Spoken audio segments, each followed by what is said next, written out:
पाकिस्तान, बांग्लादेश में रहने, इनका बिल्कुल डिफरेंट है।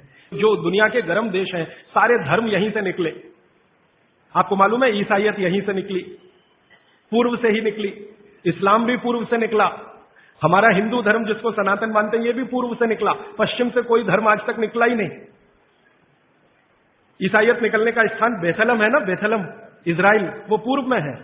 ईसाइयत के बाद इस्लाम के निकलने का स्थान वो भी वही है, बेथलम में। वो एक ही स्थान के लिए मर रहे हैं कि ये मेरा कि ये तेरा, और लड़ाई 60 साल से चल रही है, और वो 10 स्क्वायर फीट की जगह है बस। हाँ, 10 स्क्वायर फीट की जगह में 33 करोड़ मर गए, और छोड़ना नहीं चाहते, ये मैं ले लूं कि ये तू ले ले, ये फिलिस्तीन का कि ये इजराइल का। तो ये फिलिस्तीन और इजराइल यूरोप में नहीं है, एशिया में है, और एशिया दुनिया के पूर्व में है। तो सारे धर्म पूर्व से ही निकले हैं, क्योंकि पूर्व का डीएनए कुछ इस तरह का है। पश्चिम से धर्म निकला नहीं कोई, क्योंकि डीएनए दूसरे तरह का। तो ये डीएनए का दोष है, हम धर्म को मानते हैं। इसलिए शायद जैन शास्त्रों में, जैन आचार्यों ने, जैन संतों ने इसको धर्म से जोड़ दिया। तो ये धर्म से जुड़ा हुआ विज्ञान की बात है। इसको विज्ञान से पहले समझकर धर्म में आप पालन करेंगे तो आपका विश्वास इस पर पक्का होगा। इसलिए ये 48 मिनट याद रखिए। सब माताएं बहनें और भाई याद रखें, भोजन पका तो 48 मिनट में हो ही जाना, खा ही लेना। इसलिए शायद पुरानी परंपरा हमारे देश में है, गरम खाना खाओ, माने वो 48 मिनट के पहले हो। गरम गरम रोटी बना के खिलाओ या गरम गरम रोटी खाओ। आपको शायद मालूम नहीं है, आप में से जो यूरोप और अमेरिका ज्यादा घूमते हैं वो इसका अंदाजा लगाएंगे कि गरम रोटी का महत्व क्या है। क्योंकि यूरोप में नहीं मिलती, अमेरिका में नहीं मिलती, दुनिया के 56 देशों में गरम रोटी नहीं मिलती, क्योंकि उसको बनाना नहीं जानता कोई। दुनिया की आबादी 600 करोड़ है। 600 करोड़ आबादी में 300 करोड़ महिलाएं, 300 करोड़ पुरुष अगर मान लें तो 300 करोड़ महिलाओं में लगभग 250 करोड़ महिलाएं नहीं जानती कि गरम रोटी कैसे बनती है। उनके पास गेहूं का आटा है, गेहूं का आटा भी है, क्योंकि यूरोप के कई देशों में गेहूं है। अमेरिका में गेहूं पैदा होता है, कनाडा में भी गेहूं पैदा होता है। गेहूं ठंडी की फसल है, तो ठंडे देशों में होता है। तो गेहूं है, गेहूं का आटा भी है। रोटी बनाना नहीं आता। क्यों? कोई यूनिवर्सिटी नहीं है वहां जो सिखाए इसको, कोई कॉलेज नहीं है जो सिखाए इसको। तो यूनिवर्सिटी कॉलेज नहीं है, और कोई मां नहीं है जो अपनी बेटी को सिखाए, क्योंकि मां को नहीं आता तो बेटी को क्या सिखाए। और हजारों लाखों सालों से वहां ये चक्कर चल रहा है, रोटी बनाना नहीं आता। किसी यूरोपियन और अमेरिकन व्यक्ति के बारे में अभी एक छोटा सा किस्सा बताता हूं। थोड़े दिन पहले हमारे पास एक दंपत्ति आए फिनलैंड से, एक पति और एक पत्नी दोनों आए। उन्होंने कहा मुझे भारत का गांव देखना है, तो हमने एक गांव में भेज दिया। संयोग से जिस गांव में गए वहां शादी थी, तो हमने कहा उसमें भी आप शामिल हो जाइए, तो भारत क्या है आपको ज्यादा अच्छे से समझ में आएगा। तो वो शादी में जब शामिल हुए तो रोटियां बना रहे थे, कोई पूड़ी बना रहा है। तो गांव में तो आप जानते हैं ना, नौकर नहीं बनाते, सब गांव इकट्ठा होकर बनाता है। जिसके घर में शादी है उसके घर में दूसरे घर के लोग आ जाते हैं, दूसरे घर का चूल्हा बंद हो जाता है, सब एक ही घर में खाते हैं। तो सब महिलाएं बना रही थी। तो उस फिनिश दंपत्ति ने पूछा ये सब कितना पैसा लेंगी? तो उनको कहा ये पैसा वैसा नहीं लेने वाले। तो ये कैसे हो सकता है? तो हमने कहा ये है क्योंकि भारत कोऑपरेशन पे चलता है, कंपटीशन से नहीं चलता ये देश। हमारे समाज में कोऑपरेशन है, कंपटीशन नहीं है। तो फिर वो फिनिश दंपत्ति में जो महिला थी वो सबसे ज्यादा इस बात को परेशान थी लेकर कि ये रोटी एकदम गोल बन रही है, 100% गोल। उसकी जिंदगी में ये कल्पना नहीं है कि 100% गोल चीज कोई हाथ से बन सकती है। वो कहती है उसने कभी सोचा था भारत के बारे में कि मशीन से बनाते होंगे रोटी, और वो कहते हैं ये हाथ से बनाते हैं 100% गोल। तो उसका जितना कैमरे में रील थी उसने सब उसी पे खर्च कर दी, गोल रोटी बना के देखने में। मैंने आपको ये उदाहरण इसलिए दिया कि उनके लिए ये अजूबा है, उनको लगता है कि कोई महिला ये कर पाए। और मैंने जब वो जा रहे थे तो पूछा आपको भारत में कौन सी चीज सबसे अच्छी, तो उनका ये जो रोटी है गोल, ये सबसे महत्वपूर्ण वस्तु है जिसकी वैल्यू हमारे लिए सबसे ज्यादा है, क्योंकि हम जानते नहीं ये कैसे बनती है। और आपके घर में हर मां बहन इसको बना सकती है, 10-12 साल की बहन भी आसानी से बना सकती है। इसका मतलब है कि रोटी ताजा और गर्म ये भारत में ही संभव है, दुनिया के दूसरे देशों को नसीब नहीं है। तो आप समझ लीजिए कि आपके पास कितनी वैल्यूएबल चीज है गरम रोटी, और उसको आप छोड़कर ठंडी करके खाएं तो ये आपका दुर्भाग्य है, सौभाग्य नहीं। तो रोटी को गरम गरम ही खाएं, गरम गरम ही खिलाएं। यूरोप में कोई किसी को खिलाता नहीं, क्योंकि कोई बनाता नहीं और जानते भी नहीं। वहां तो बेचारे 3-3 महीने पुरानी रोटी खाते हैं, जिसको डबल रोटी कहते हैं, पाव रोटी कहते हैं। मैंने एक सिंपल कैलकुलेशन किया था कि पाव रोटी बनने के बाद और खाने तक 90 दिन निकल जाते। अमेरिका और यूरोप में पता है क्या कि गेहूं हर जगह होता नहीं, कुछ जगह होता। तो गेहूं बड़े बड़े ट्रक में भर के वहां तक जाता है जहां गेहूं को पीसने वाली चक्कियां लगी हुई हैं, फ्लोर मिल्स, वहां उनका आटा बनता है। फिर वो आटा ट्रक में भर भर के फिर वहां जाता है, फिर जाकर उससे डबल रोटी बनती है, फिर वो वहां से बनकर कहीं और जाती है, फिर ऐसी चक्कर में 90 दिन निकल जाते हैं। हमारे आयुर्वेद शास्त्र में भागवत जी कहते हैं कि आटे को जितना ताजा इस्तेमाल किया उतना ही बेहतरीन है। आटे के बारे में वो कहते हैं जितना ताजा इस्तेमाल किया उतना ही बेहतरीन है। रोटी के बारे में कहते हैं 48 मिनट के अंदर खा लेना चाहिए। और पिसा हुआ आटा वो ये कहते हैं कि 15 दिन से ज्यादा पुराना कभी भी मत खाना। 15 दिन मैक्सिमम, वो भी गेहूं के लिए। ये चना और मक्की और ज्वारी, इसके लिए तो 7 ही दिन कहा हुआ। 7 दिन से ज्यादा पुराना नहीं खा सकते, क्योंकि वही किस्सा है, उसकी माइक्रो न्यूट्रिएंट कैपेसिटी लगातार कम होती चली जाती है। तो अब आप बोलेंगे जी ताजा आटा कहां से लाएं? चक्की है जिंदाबाद। हिंदुस्तान में हजारों लाखों वर्षों से आटा ताजा बनाकर रोटी बनाने की परंपरा है कि नहीं? जो माताएं यहां बुजुर्ग हैं, इन्होंने अपना गांव देखा होगा, अपने गांव के घर की चक्की देखी होगी। ये चक्की पे मैंने थोड़ा रिसर्च किया कि ये क्या अद्भुत चीज बनाई है हमारे ऋषि मुनियों ने। ये दुनिया की ऐसी अद्भुत मशीन है जो आपको ताजा आटा तो देती ही है आपके शरीर की स्वास्थ्य के लिए, और आपके अंदर की मांसपेशियों को हमेशा फ्लेक्सिबल रखती है। और हमारे घरों में ये जो चक्की चलाने का काम माताएं करती रही हैं, मैंने इन माताओं पर एक छोटा सा रिसर्च अभी पिछले साल पूरा किया। मेरे एक दोस्त हैं, आयुर्वेद के चिकित्सक हैं, उनके साथ मिलकर, वो गांव में रहते हैं। तो मैंने कहा आप गांव की कुछ महिलाओं पर अध्ययन करिए कि जो चक्की चलाती हैं, इनके बारे में जरा पता करिए। और जो चक्की नहीं चलाती, पिसा हुआ आटा लाती हैं। तो उन्होंने कहा जो चक्की चलाने वाली माताएं हैं, उनके गांव में 90 माताएं हैं, किसी को भी सिजेरियन डिलीवरी नहीं हुई है। चक्की चलाने वाली माताओं के पैरों में दर्द नहीं है। चक्की चलाने वाली माताओं को कभी भी कंधा नहीं दुख रहा है, गर्दन नहीं दुख रही है, नींद अच्छी आ रही है, डायबिटीज नहीं है, हाइपरटेंशन नहीं है, ब्लड प्रेशर नहीं बढ़ा है, 48-50 बीमारियां नहीं है। और जो माताएं पिसा हुआ आटा ला रही हैं, कैप्टन कुक, आईटीसी का, उनके घरों में डायबिटीज भी है, अर्थराइटिस भी है, हाइपरटेंशन भी है, ये भी है वो। तो मैंने वो वैद्य जी को कहा कि आप क्या मानते हैं ये जो चक्की चलाने वाली माताएं, ये ऐसा क्या विशेष काम कर रही हैं? तो उन्होंने मुझे समझाया, वो मेरे भी समझ में आया, आपको भी समझ। हम जब चक्की चलाते हैं तो एक दिन चला के देखिए तो आपको समझ में आए। सबसे ज्यादा दबाव पेट पे पड़ता है, हाथ पे इतना नहीं है, पेट पे दबाव है। और मां के पेट में एक एक्स्ट्रा ऑर्गन है जो पिता के पेट में नहीं है, जिसको गर्भाशय कहते हैं।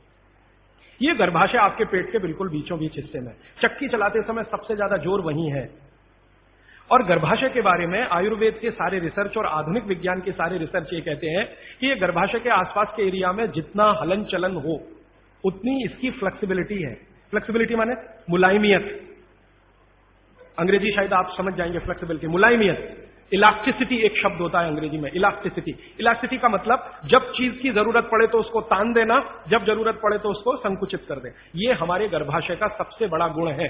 इसी गुण के कारण बच्चे का जन्म होता है। और ये गुण को बनाए रखने में सबसे बड़ी भूमिका है हलन चलन। वहां आसपास मांसपेशियां, उनका हलन चलन रहे। तो ये हलन चलन सबसे अच्छे तरीके से, मैंने खुद चला के देखा चक्की, ये सबसे ज्यादा पेट के हिस्से में ही होता है।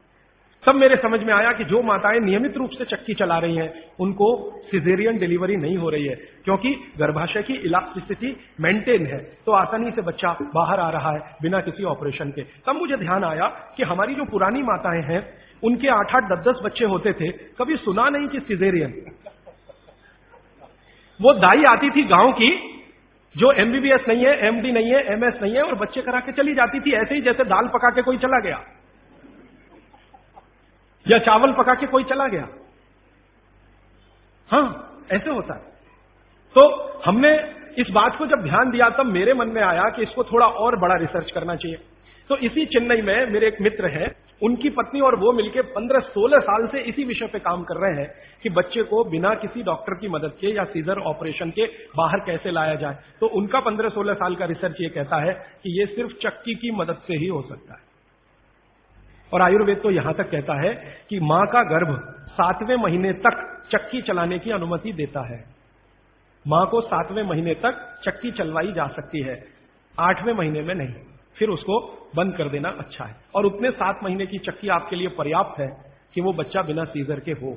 और जो बच्चे बिना सीजर के हैं उनके जीवन को आप देख लें, और जो सिजेरियन है उनके जीवन को देख लें, जमीन आसमान का अंतर है।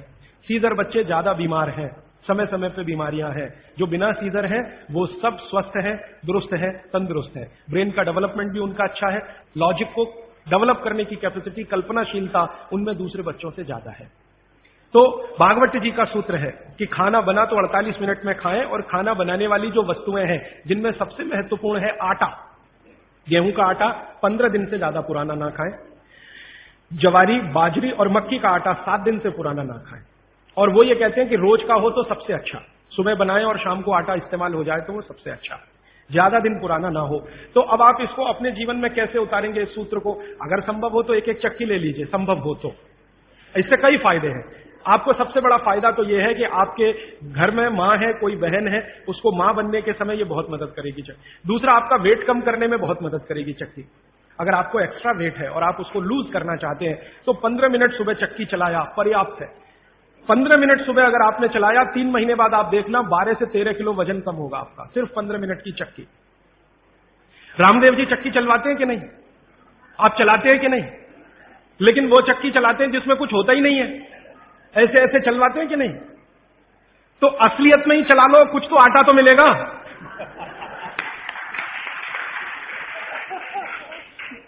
कम से कम आटा तो निकलेगा, बाई प्रोडक्ट। यहां तो कुछ निकल ही नहीं रहा है, बस ऐसे ऐसे चल रहा है। अब आप बोलेंगे जी चक्की कहां मिलेगी? चक्की अभी भी मिल रही है, यहीं चेन्नई में मिलेगी। पत्थर बनाने वाले बहुत लोग इस देश में हैं जो अभी भी ये काम कर रहे हैं, लेकिन वो रो रहे हैं कि राजू भाई ये कोई खरीदता नहीं, हम क्या करें, हमारा सिलबट्टा भी कोई खरीदता नहीं, चक्की भी कोई। तो मैंने संकल्प लिया है कि मैं बिकवाऊंगा आपकी चक्की। हाँ, और मैं उनका फोकट का मार्केटिंग मैनेजर हूं। वो मुझे कुछ एक पैसा नहीं देते, लेकिन मैं उनके लिए मार्केट बनाने के काम में लगा हुआ हूं। ये मार्केट बनाने में भागवत जी की बड़ी मदद मिल रही है। तो आप चाहें तो एक चक्की ले लीजिए, बहुत महंगी नहीं आती, सस्ती है। 15 मिनट आप भी चलाइए। महिलाएं भी चला सकती है, पुरुष भी चला सकते हैं। इसमें ऐसा कुछ भेदभाव नहीं है कि पुरुष ना चलाएं महिलाएं चलाएं। महिला चलाएं तो उनको थोड़ा एक्स्ट्रा गेन है। एक्स्ट्रा गेन माने आपको जो एक्स्ट्रा ऑर्गन है बॉडी में, यूट्रस, वो पुरुष को नहीं है, इसको मदद मिलेगी आपको फ्लेक्सिबल बनाए। और मैं आपको एक बहुत गहरी बात कहने आया, वो माताओं बहनों को विशेष रूप से, उम्र के एक पड़ाव में जब आप 45 वर्ष के आसपास हो जाएंगी, तब आपको गर्भाशय के बहुत सारे कॉम्प्लिकेशन शुरू होंगे। सबसे बड़ा कॉम्प्लिकेशन तो यहीं से शुरू होगा कि आपको मेनोपॉज पीरियड शुरू होगा। मेंसेस साइकिल आपकी बंद होगी, मेनोपॉज पीरियड शुरू होगा। और उस पीरियड में जितने कॉम्प्लिकेशन हो सकते हैं वो बच्चे के जन्म के समय भी नहीं होते कभी। और कई कॉम्प्लिकेशन तो ऐसे जिनको कोई मां समझ भी नहीं पाती कि ये क्या हो रहा है मेरे साथ। अचानक से पसीना आएगा, पूरा शरीर पसीने से भर जाएगा, फिर थोड़ी देर में ठंड लगना शुरू हो जाएगी, फिर थोड़ी देर में तमतमा जाएगा चेहरा, एकदम गर्मी, फ्लैशेस। समझ में नहीं आता किसी मां को कि अभी थोड़ी देर पहले पसीना था, अभी इतनी गर्मी आ गई और अभी इतनी ठंडी लगने लगी। इतने वेरिएशन होते हैं, मिनट मिनट में वेरिएशन होते हैं। मन आपका इतना डिप्रेशन में चला जाएगा, इतना अवसाद में चला जाएगा कि दुनिया बिल्कुल बेकार है, इसमें क्या करना जिंदा रह के। ये डिप्रेशन, तनाव मन में होगा, अवसाद मन में होगा, और ऐसे ऐसे कॉम्प्लिकेशंस बनते जाएंगे। कारण उसका एक ही है कि कुछ हार्मोन्स आपके शरीर में बनना बंद हो जाएंगे, वो आपके लिए बहुत जरूरी है। अब हार्मोन्स बनेंगे ही नहीं तो फिर मुश्किलें ये सब आती हैं। तो भगवान की व्यवस्था ऐसी है, 45-50 साल की उम्र में हर मां को दूसरा जन्म लेना पड़ता है, ऐसा कहा जाता है। तो ये जो दूसरे जन्म की समस्याएं हैं, इनको जिंदगी में खत्म तो नहीं किया जा सकता, लेकिन भागवत जी कहते हैं कि इनको कंट्रोल करके रखा जा सकता है। अब मैं तीसरे सूत्र पे आ रहा हूं। तीसरा सूत्र विशेष रूप से माताओं बहनों के लिए वो कह रहे हैं कि माताओं और बहनों की मासिक धर्म बंद होने के बाद की जो अवस्था है, इसमें परमानेंट कोई क्योर नहीं है, क्योंकि जो हार्मोन बनना बंद हो गए वो तो हो ही गए, उनको बाहर से भी नहीं डाला जा सकता। लेकिन भागवत जी ये कहते हैं कि उसको कंट्रोल करके रखा जा सकता है।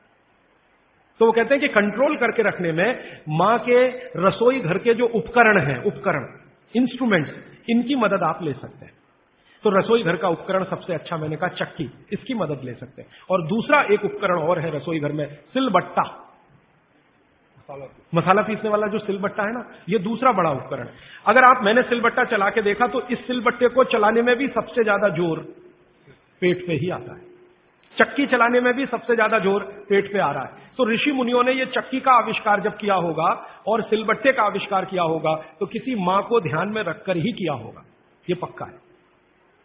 अब नियमित रूप से आप सिलबट्टा चला रहे हैं और चक्की चला रहे हैं तो यूट्रस के आसपास की जो मांसपेशियां हैं वो हमेशा नरम और मुलायम रहने ही वाली है। तो आपकी जिंदगी के कॉम्प्लिकेशन 45 साल के बाद कम रहने ही वाले हैं। आप उनको दवा खा खा के कम करें तो दवाओं के साइड इफेक्ट्स हैं, ज्यादा दवाओं के साइड इफेक्ट है कि मोटापा बढ़ेगा, एक HRT टेक्निक है, हार्मोन रिप्लेसमेंट थेरेपी। ज्यादातर माताएं उसमें जाती हैं 45-50 साल की उम्र में, हाथ जोड़कर विनती है कि कभी ना जाएं। और अगर आप गए उसमें तो आपके वजन को कोई भी दुनिया का भगवान नहीं बचा सकता बढ़ने से, बढ़ेगा ही। क्योंकि हार्मोन रिप्लेसमेंट थेरेपी में जो मेडिसिन है वो सब मेद बढ़ाने वाली है। मेद माने शरीर में एक्स्ट्रा वेट बढ़ाने वाली। तो आप अगर HRT से बचना चाहते हैं और दवा नहीं खाना चाहते हैं तो 15 मिनट की चलाइए ना सवेरे सवेरे चक्की। 15 मिनट से ज्यादा जरूरत नहीं है। 15 मिनट में जितना गेहूं पिस गया, जितना चना दाल पिस गया, अच्छा है। फिर आप बोलेंगे हमारे यहां तो 1-1 घंटे चलाते थे। वहां उस समय शायद लोगों का शरीर भी इतना मजबूत था, तंदुरुस्ती भी इतनी अच्छी थी, घी दूध भी अच्छा खाने को मिलता था, तो वो 1-1 2-2 घंटे चला सकते थे। आज के समय को ध्यान में रखते हुए 15 से 20 मिनट भी आपने चलाया, या तो सिलबट्टा या तो चक्की, तो जिंदगी आपकी एकदम सुरक्षित और निरोगी रहने वाली है। तो विज्ञान के साथ रसोई सबसे ज्यादा इस देश में जुड़ा हुआ है। तो 3 सूत्र अभी तक मैंने आपको भागवत जी के बता दिए। और इन 3 सूत्रों में एक छोटी सी जानकारी और, कि आप पुरुष भी चाहें तो जिनको पेट अगर बढ़ा हुआ है और आप चाहते हैं कि ये कम हो, तो आप भी 15 मिनट चक्की चला सकते हैं सुबह सुबह। आप भी चाहें तो सिलबट्टे पे चटनी बना सकते हैं। अगर आपने भी चक्की चलाई और सिलबट्टे पे चटनी बनाई तो आपकी चटनी तो बनेगी ही और आटा तो पिसेगा ही, आपका जो पेट है ये अंदर चला जाएगा, जो आपको किसी भी जिम्नेजियम की मदद से नहीं जाएगा। मैं आपको इस बात की गारंटी देता हूं, स्टाम्प पेपर पर आप लिखवा लीजिए मुझसे, 1000 रुपए का हो या लाख रुपए का स्टाम्प पेपर। दुनिया का हर एक डॉक्टर इस बात से सहमत है, वो बोलता नहीं, बात अलग है, कि जिम्नेजियम में जाकर कभी भी किसी का पेट अंदर जाता नहीं, और थोड़े दिन के लिए गया और आपने जाना बंद किया तो ज्यादा बाहर आता है। क्योंकि जिम्नेजियम की जो एक्सरसाइजेज है और वहां जो एक्सरसाइजर रखा है मशीन, वो आपसे मेल नहीं खाती।